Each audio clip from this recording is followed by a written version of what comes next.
So that's a neat little trick. If you always have someone right here saying, looking at your work, you just go, here it is, what do you think? And they'll just go away for sure. I had examples of people that don't go away, but I mean that works for me most of the time. So it's a trial and error thing, so you just see, oh, how do you think it's going? Do you like it? And people just relax because they see you're doing a good job. So that's that.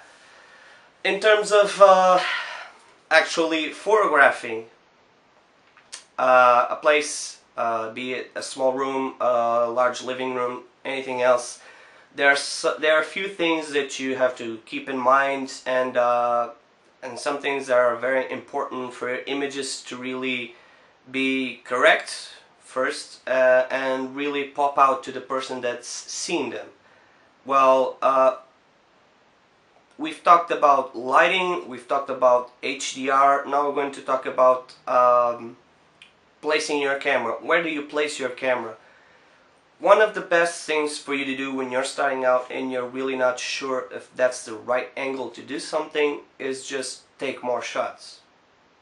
If you have a small bedroom, take 4 or 5 shots, one in each corner. You know why? Because when you're shooting into a corner, you'll give 2 big walls on your sides, on your left and your right, and your corner will be at the center of your photo. So this will allow the image not to have any distortion, and this will easily let people understand the size of the bedroom. That's one of another important thing about wide-angle lenses. They'll make some divisions seem a little bit bigger than they are. So you have to be a little bit more careful with that, because I had some real estate agents telling me, Tiago, the work is great, the images are fantastic, but they seem a little bit larger than they actually are. And some clients went to the house thinking, wow, that's a big living room. And then they get there, oh, this is very small, I was expecting to put a piano here, and it doesn't fit now. So that's a very important step, is for you to understand how does your camera and your lens work, and how does it capture your environment and your space. Always be careful not to give an overly wide shot of a big room, because it's already big, and if you give it the full wide capability of your lens, it'll look even bigger. It'll trick the customer in thinking that it is even bigger than it seems. So always be careful with that. I know for experience that I like to make the houses look as good as I think they are, as I imagine they are. But sometimes I have to take a step back and say, okay, wait a minute, this living room is already very big. If I give it an even bigger an even wider shot, people will start to think that we're trying to trick them and just going in to see the house, and that's not good, because some clients feel betrayed or cheated on just for imagining that the living room or the room or the bathroom is really big, and when they get there it's not that big. They'll get disappointed and they'll start thinking, well, maybe this guy isn't fair, because he's trying to trick me and giving some wide-angle shots of spaces that are really small. He's trying to trick me, and then that will hurt your real estate agent, for example, because he'll look bad in the eyes of the client. So be careful with that, and your work will surely be better, because the images you'll take will be more realistic. They'll have the correct size, the actual size of the rooms and everything else, and that's what you need to aim for, is take pictures of the house as realistically as possible, because that is a good photo shoot, is when you go there and actually photograph things as they are. That will surely make people go, wow, I saw this photo and this is exactly what I saw, I like this. Because people don't like to be surprised. People don't like that. People don't like to be surprised, trust me. Even if it's a good surprise, people always, oh, okay, this is bigger than I expected. Okay, this is a surprise.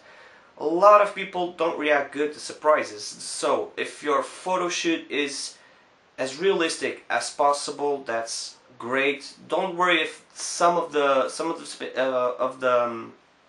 divisions look a bit smaller, because that's just the house. I mean, that's the size of the house. If the people go to the specs of the house, they'll see the size of the house. They can imagine it, and if they see the photo of the actual size of the division, they'll go, okay, so that is that. And they'll be able to compare the size of a living room to the size of the bedrooms, for example. So that will really help out the people that are actually seeing the house.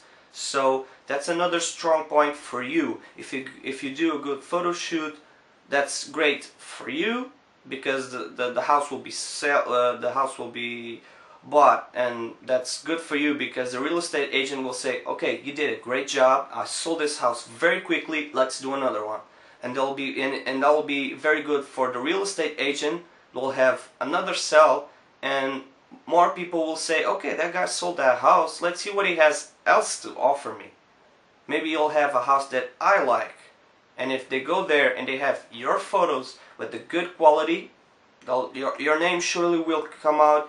Oh, I did this with the photographer Tiago, I did this with the photographer John, or something like that, you know, and your name will really start to get out there. And even with other real estate agents, I started working out in real estate photography with my dad, and a lot of people started to see my work, and I started to say, hey, those are very good photos, did you take them? And he's, no, it was my son, he's a photographer, he's Tiago, here's his number.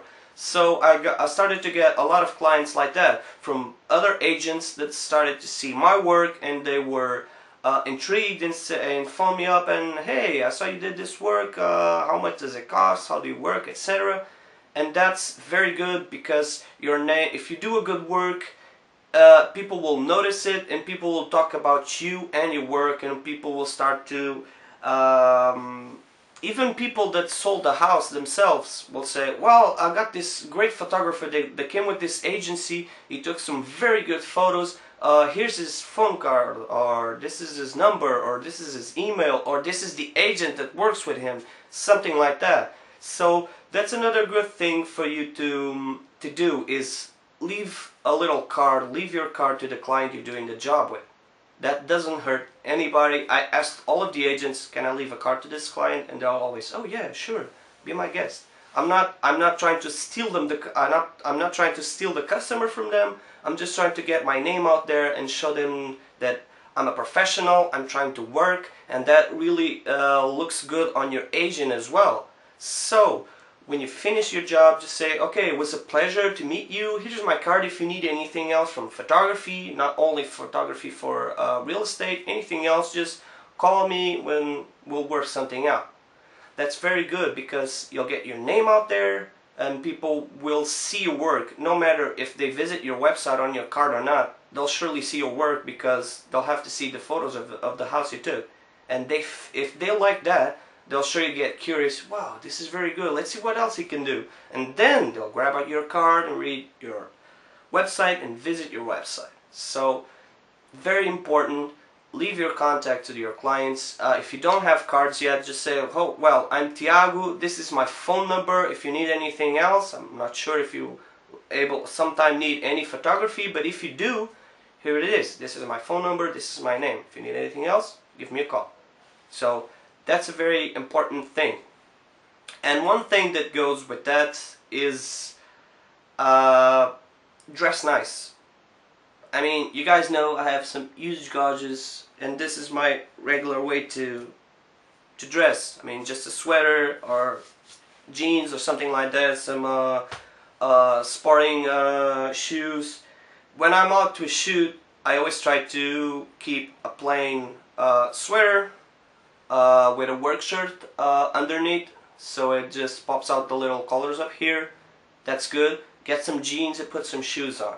That's more than enough. I never close my gauges, because this is me, this is my identity, so I don't care about how people look at this. Because when people see I'm well presented, and people see I'm polite, I'm kind to them, I talk to them